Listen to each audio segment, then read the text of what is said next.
Greetings, duelists, and welcome to another deck report.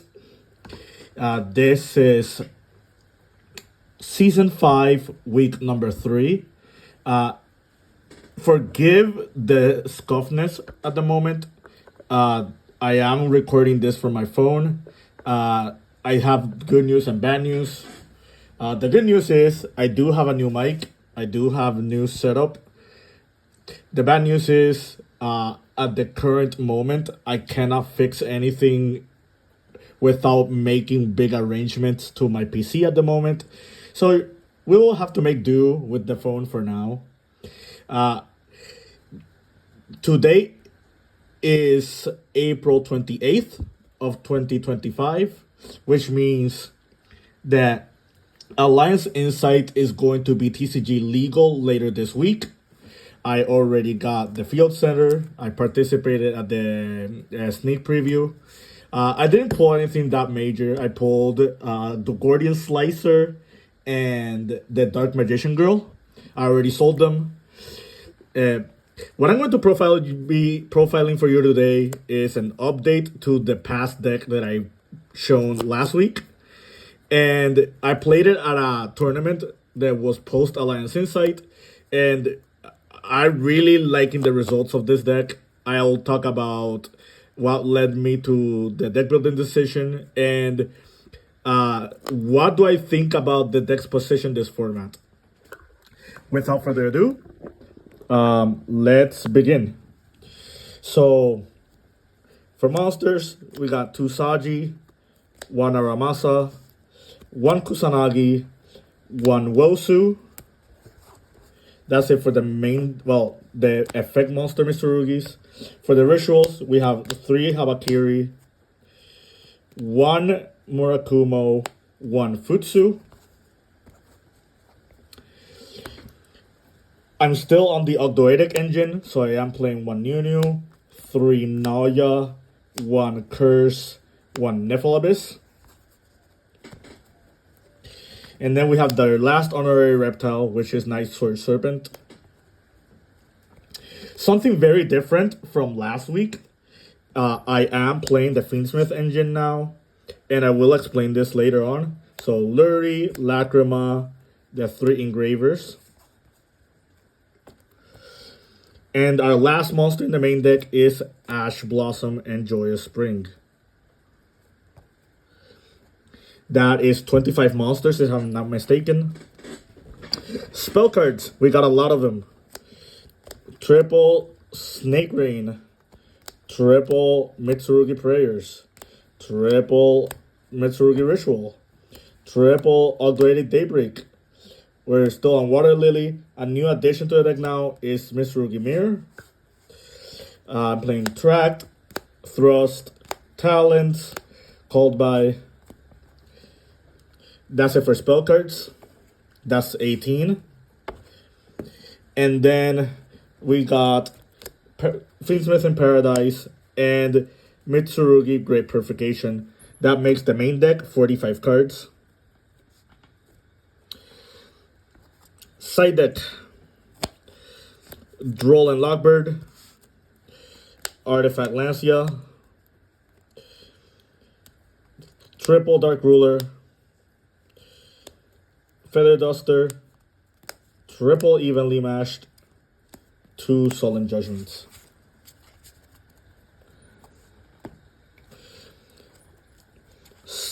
Extra deck. Link Spider, SP Little Knight, Moon of the Closed Heaven, Requiem, Sequence, Agnum Day, Lizardos, Reptilian Echidna, Saline Snapper, Chain Coils, Chaos Angel, Deity Wait Haiku Caesar, King of the Feral Imps, Necroquip Princess, Fiendsmith Desiree. So, that's the deck. Let's start with the explanations. So, I guess the first thing we'll talk about is why did I opted for the Fiendsmith engine in this deck as opposed to a lot of hand traps like last format or last list. If you remember or you saw my last deck report, I spoke about how you want as many monsters as possible in order to combo off with Naya. Naya plus any normal summon is just full Ogdoadic combo, and the Ogdoadic cards bridge you into Mitsurugi. That is still the case. However, the format we're about to head in right now is a format where it warrants your engine to be as consistent and as powerful as it can be. Hand traps are just not gonna be enough if they're 1-for-1 hand traps. That's why you see Droll and Lancia in my side deck. Like you want very high impact hand traps if you're going to like soften your opponent's board this format, especially with Malice and Mitsurugi. Now, you're probably wondering, if that's the case, why am I playing Ash Blossom? There is one outlier hand trap that we have to talk about, and those are the Mo-Charmies. Mo-Charmies are going to be more popular now than they were on past formats. Because the best decks right now are going to be heavy combo decks. So those Mo-Charmies are going to try to keep those decks in check, meaning that you need as many cards to just stop those Mo-Charmies from going off on you if you want to like proceed making your board. That's why you see the 3 Ash Blossoms, which go in tandem with the Call By, the Talents, and the Impulse. I thought about Crossout, but I don't want to play Crossout when I'm not playing that many hand traps. I do think I might side in Crossout like in the future in the side deck. Another card you can consider playing in the main deck is Droll and Lockbird. But the issue that I have with Droll and Lockbird is that one, you need to be very, very careful if you use this card when you're setting up, because it can shut down your Mitsurugi rituals, it can shut down your prayers, it can shut down a few of your follow-up interactions that you can do with your opponent. The other thing I have to mention is that Malice is probably going to be the most popular deck right now, and Droll is not that good against Malice if they don't open backup Attic Nister, or they open like the tutor cards for the backup Attic Nister. If they start with their initial Malice setup, or they have the Malice extenders, they'll probably play through the Droll, and that is a -1 for you, and you cannot afford to go -1 against the Malice deck unless you are trying to activate bomb cards, like for example Snake Rain, which I will go over very soon. So that's my mentality behind the non-engine that I chose. I chose the Fiendsmith engine because it's super easy to set up in this deck, and the Fiendsmith cards check for your opponent's interactions. If your opponent does not hand trap your Fiendsmith cards, you're putting them in a position where they need other non-engine to play the game, because DDD Paradise setup is really strong this current format. In past format where Ryziel was the best deck, this setup was not as strong because X Ryziel was just an inherent out to it. But now where Malice is now the more powerful and more popular deck, this card actually puts a pigeonhole on the Malice strategy if they don't have any non-engine ways of getting rid of it.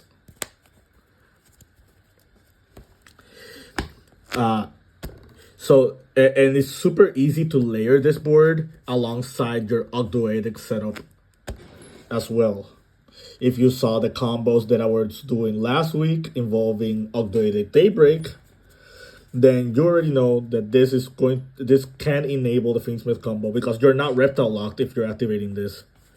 Your only Reptile locks in this deck are Reptilian Echidna and the Ragnaraka Link monsters, and the Nephalabis, the Ogdoadic Overlord, which we will go over very soon.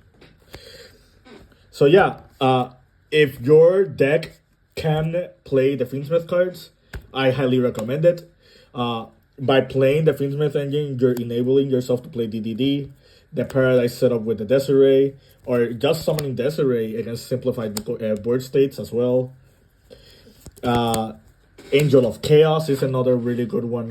I think Mitsurugi is going to be another really popular deck, and that deck has almost no outs to Chaos Angel. They do have an in-engine out, which I will talk about very soon.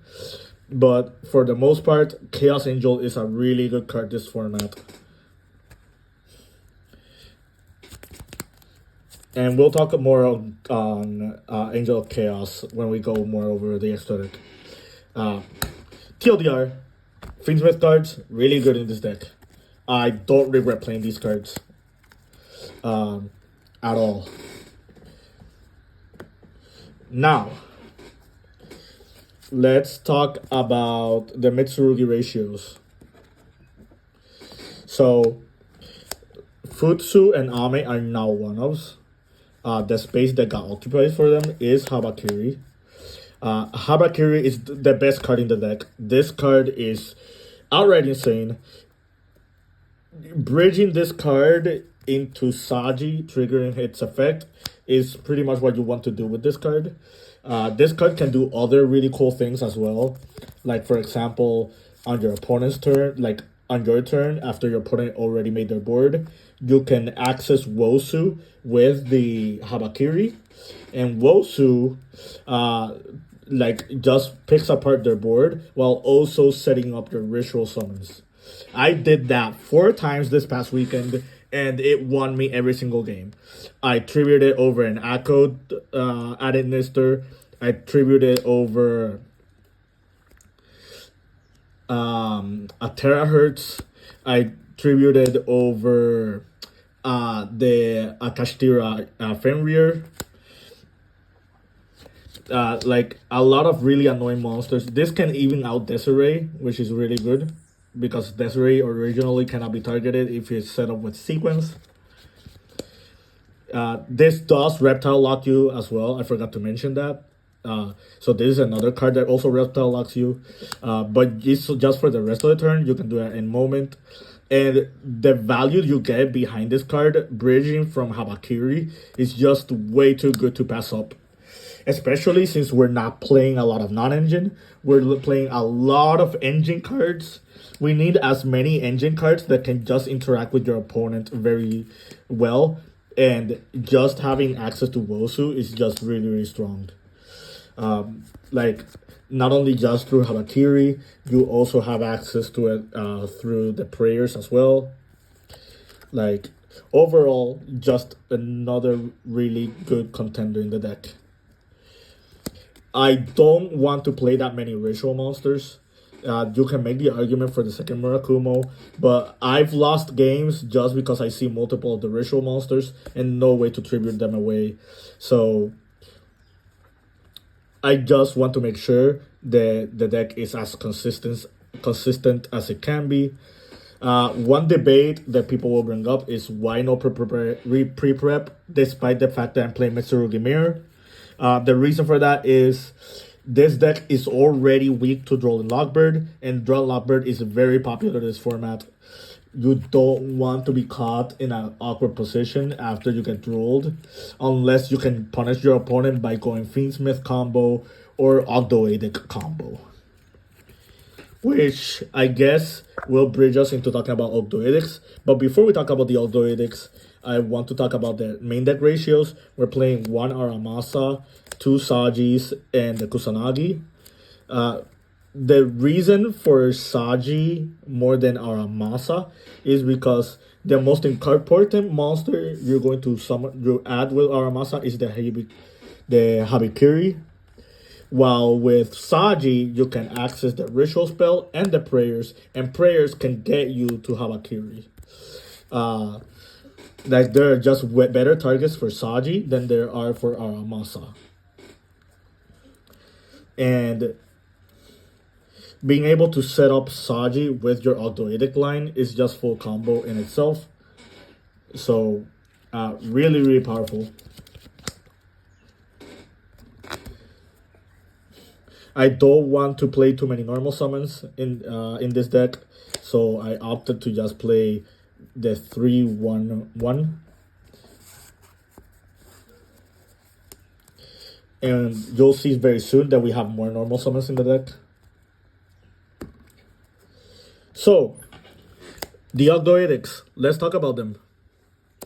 If you saw my last deck profile, like my last week's deck report, you know how big of a fan I am with the Ogdoadic cards. I just feel like the Ogdoadic cards give you more incentive to push through your opponent's board than just regular Mitsurugi setup. I don't like the Raziels that much because in a format where draw is everywhere, like you need an engine that can push through your opponent's interactions and bait your opponent's interactions that does not rely on you adding cards. This engine is mostly dumping cards to the graveyard. You do have one searcher, which is the Naya. But outside of Naya adding, like everything else is just from the deck and banished and graveyard. Especially graveyard. This also makes Snake Rain just a very strong bomb card. Against your opponent. Like, this deck now has 6 1-card bombs. What I mean by bombs, I mean cards that outright just pushes through a lot of boards if they resolve. Those are Prayers and Snake Rain. The reason I'm bringing up Prayers specifically is because Prayers can add Habakiri. And not only that, if you tribute a ritual for Prayers and then add Habakiri, your opponent has to deal with the Habakiri search as well as what you already searched with the Prayers. And that's not even talking about the free special summon that you get from the Prayers if you get to special summon.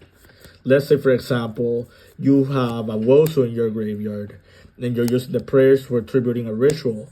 You can special the Wosu to your field, and your opponent has to deal with the body of the Wosu. They have to deal with what you added with the Prayers, and they have to deal with the add from the Habakiri. And that's not even talking about Habakiri's effect to just spawn a monster. Like, that's a lot of pushes.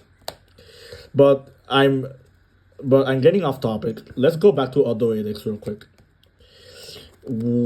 Snake Rain gives you 3 bodies that then become 7 bodies if your opponent does not fully interrupt them.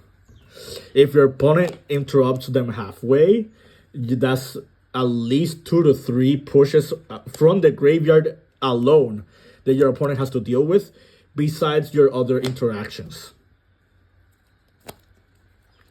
Also, I'm talking more on this. Ogdoadic Daybreak and Water Lily are other extenders that you play in the deck. Like, these cards also help push through your opponent's board. Let's say your opponent tries to single target negate one of your cards, like one of your Reptiles, like your Naya, for example, or your Curse. You can just Daybreak. This will spawn a lot of tokens, and now your opponent has a new problem to deal with besides just the cards already on board. Like, if you're looking for an engine to play alongside Mitsurugi's, but you don't feel like Raziel is the way to go, I highly recommend the Ogdoadics. Another thing to mention, the Ogdoadics bridge you into the Fiendsmith line as well. So, really, really powerful anchor for the deck. If you want to play it very minimalistically, you can play without Nephilabyss and Nunu. The reason I like Nunu specifically is because it's another reptile body. And playing as many reptile extenders is very important right now, because not only because of Kill the Feral Imps, but more so because of Reptilian Echidna. Reptilian Echidna is like one of the last pushes you're going to make against your opponent, because you can Echidna into adding Habakiri to access Wosu to tribute Hawakiri and bridge you into Ritual Spell, and then Ritual Spell to get you to Murakumo and just nuke your opponent's board. I did that 3 times this past weekend. People just didn't see Echidna coming. So I say as many bodies or reptile extenders as you can summon is really good just because of the existence of Echidna. And that's not even mentioning other like really strong reptiles that pushes your opponent's boards, like the Selene Snapper and the Chain Coils. I'm gonna talk about Chain Coils when we get to extra deck as well, alongside Chaos Angel. But yeah, Nicer Serpent, I don't think there comes an explanation behind it. If you're playing the Rizio variant, I do not recommend you play this card. If you are playing any other version, you should be playing this card. Again, this is a Reptile extender, so it makes Echidna, and it makes the King of the Feral Imps. So, yeah. The other thing about Nicer Serpent, and this goes with this, and it talks about Curse as well. Let's talk about these 3 real quick. These 3 banish themselves / another reptile. Banishing is really important because of the second effect of Ogdoadic Daybreak. This not only recycles your reptiles from banish, this also becomes another board push. Because this can dump the Niflabis, or it can dump the Nicer Serpent. And those are extra free bodies that you're summoning. Like, if Ogdoadic Daybreak resolves, tributing for at least 3 to 4 tokens, you shouldn't be losing that game. Like, it's way too much card advantage your opponent to deal with. This is way more pushes than what you saw from something like Snake Eyes in 2024. Alright. I think I covered almost all the engines. I talked about most cards in the main deck.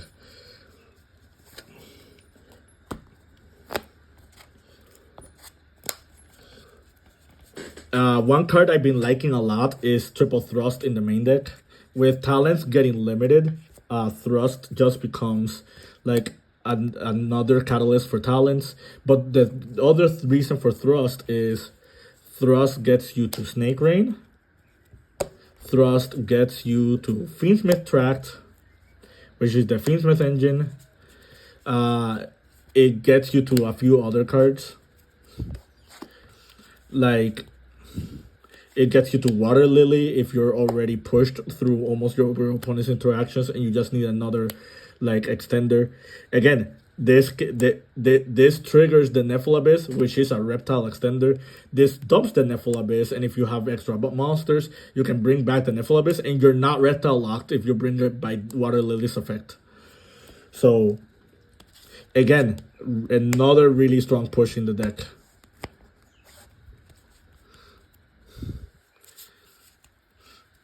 Yeah, I think that's it for the main deck. Now, let's talk about the extra deck. I already brought up the Reptilian Echidna, why that card's so popular. I mean, so good, really good in this deck. King of the Feral Imps. I thought I wanted to play a second one. I really don't know what to cut. Like, I think everything in this extra deck is kind of necessary. The only card I'm thinking about, like, maybe going back and forth on is Chaos Angel. So, if you're familiar with the Fiendsmith engine, you already know why this card is in here. But there's another way to summon this card without the Fiendsmith engine. And that is by Ogdoadic Daybreak. So, Ogdoadic Daybreak, tributing like any of your level 8 rituals, or tributing the Nauya and leaving the curse on board, leaves you to access to Chaos Angel, because the tokens are level 2, and level 2 plus 8 equals 10. The tokens are dark, and curse is a light, so that gives you both protection effects from the Chaos Angel, for the Chaos Angel. And Chaos Angel is really hard to out in a lot of decks. Like, in the Malice case, if they don't have NTP07 or they already used 07, they have literally no other outs to this. Unless they recycle 07. So, against the Mirror Mash, the Mitsurugi Mirror Mash, they have almost no outs to this as well. Like, outside of stuff like Imperm. It's all strictly theory. Like, I am testing the card still. This could be another Feral Imps, but so far, that's what I got in conclusion from my testing.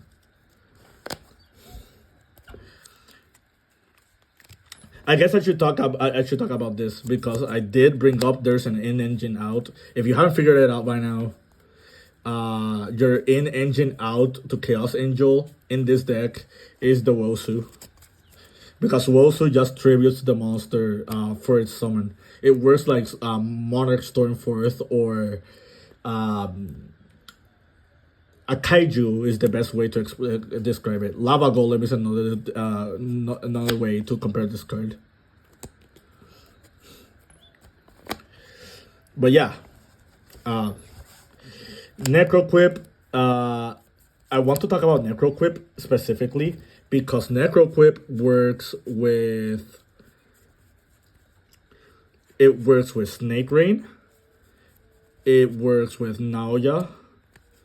It works with New.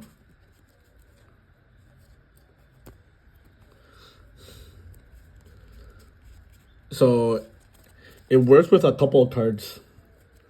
Just supplementing the card advantage that you're getting out of setting outside of setting up with these cards is just really, really strong.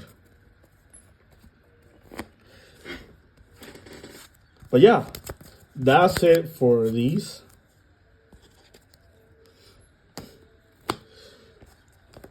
So Necroquip, yep. I don't have to talk about this one. I don't have to talk about this one. I don't have to talk about these either. The fact that this is still in the game makes it so the Fiendsmith engine is super easily accessible. It's so ridiculous.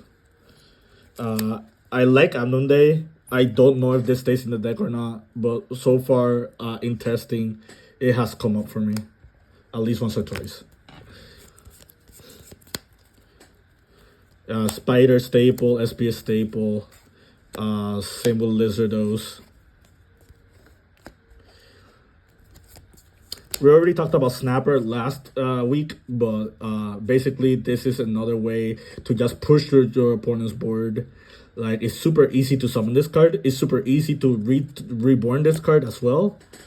Like, there are, between Futsu, its own effect, Water Lily, and Nephilabyss, like, there's so many ways to just keep summoning this card over and over. And this just applies a lot of pressure to your opponent, especially if they're playing a back row deck.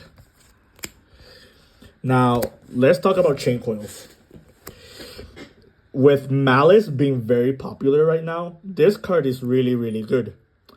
I played against Malice this past weekend, and this card won me the game because in my opponent's hand, they had backup Adagnister, Marsh Hare, and Wizard Adagnister. As soon as they activate one of them, they cannot activate the other two. So what ended up happening was they tried to set up with backup, and after the backup was resolving, I activated Chain Coils, and that froze their Marsh Hare, and it froze the... It forced the Marsh Hare because my opponent had a dead 06 in hand, and they banished the 06 to summon the Marsh Hare, which is something I already know they didn't want to do. And it shut down the Wizard Adagnister that they had in their hand to try to overextend. So I really highly recommend this card. Another really cool thing about this card is if you start with the Ogdoadic cards, you can end up this card as part of your... you can summon this card as an anchor before your Fiendsmith line. And that makes it so... It pretty much makes it so your opponent can only hand trap you once unless it's infinite impermanence. So yeah, that's pretty much it for that. Now, let's talk one card combos. Thanks to Alliance Insight, we have a lot more powerful combos than ever. I'm going to show you the absolute worst combo, like Naoya plus no extender, or Naoya without any other monster. You already saw the combos with Naoya last week, but this is showing you what can you do this week. Let's say you have Naoya and nothing else. You can normal the Naoya. Naoya will grab you Ogdoadic Water Lily. You're going to activate Water Lily. Water Lily is going to dump the New.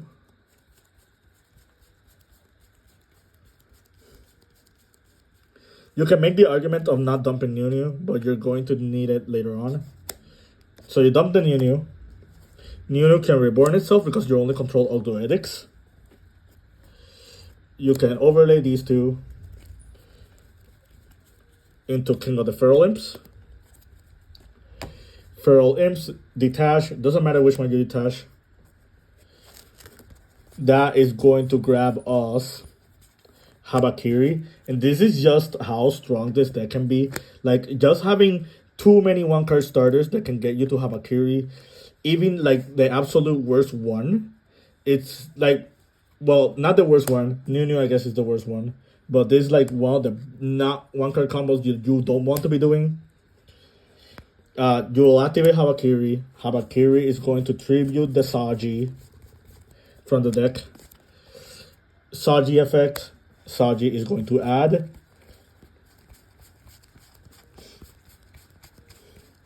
They're going to add Mitsurugi Ritual. You still have a Habakiri in hand. You're going to activate Mitsurugi Ritual. Mitsurugi Ritual is going to dump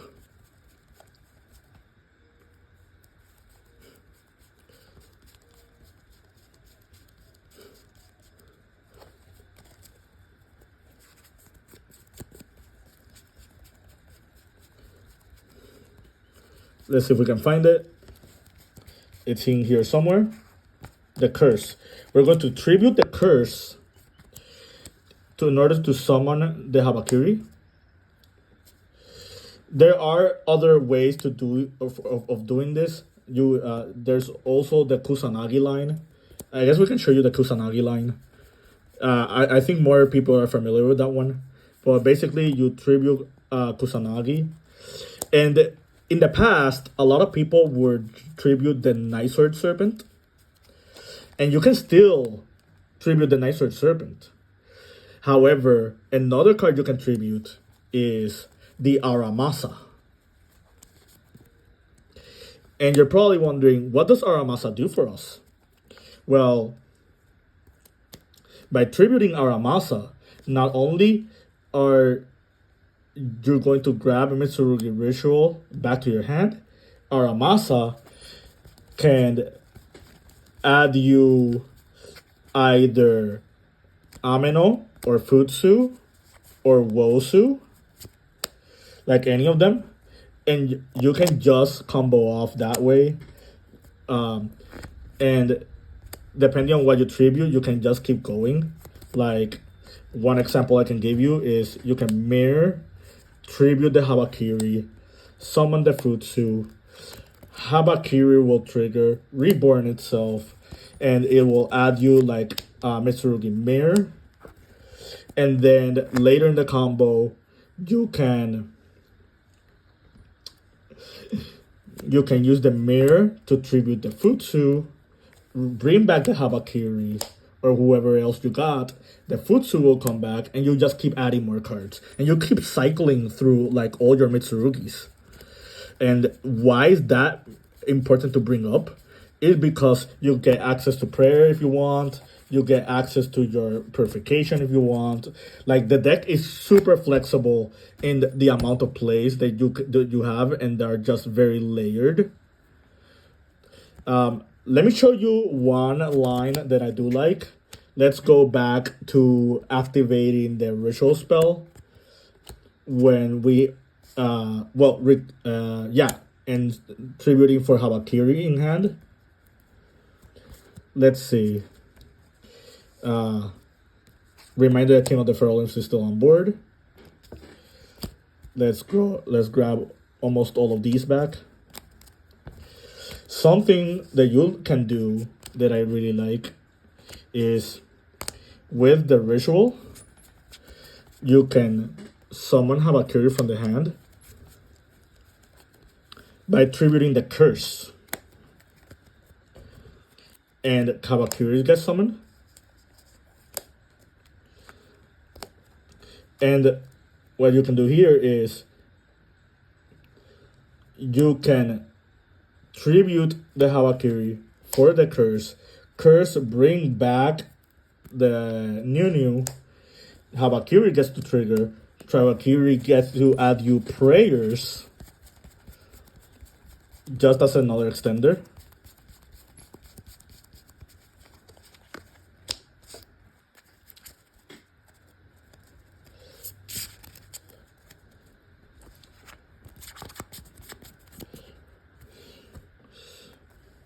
Or another one you can add that is really cool. It's Mitsurugi Mirror. It really just depends on the rest of your hand. Also, reminder, you have access to the Fiendsmith line as well. So you have full Fiendsmith combo as well. And this is not even talking about like Ogdoadic Daybreak and the combos involving that card. That card is way more explosive and can do just a lot more crazy things. But yeah, I will talk about this way more than I already did, but it's already a long video. I hope you don't get headaches by the setup being a little bit different than usual. I am sorting out my upgrades real soon. Until then, keep practicing and keep dueling.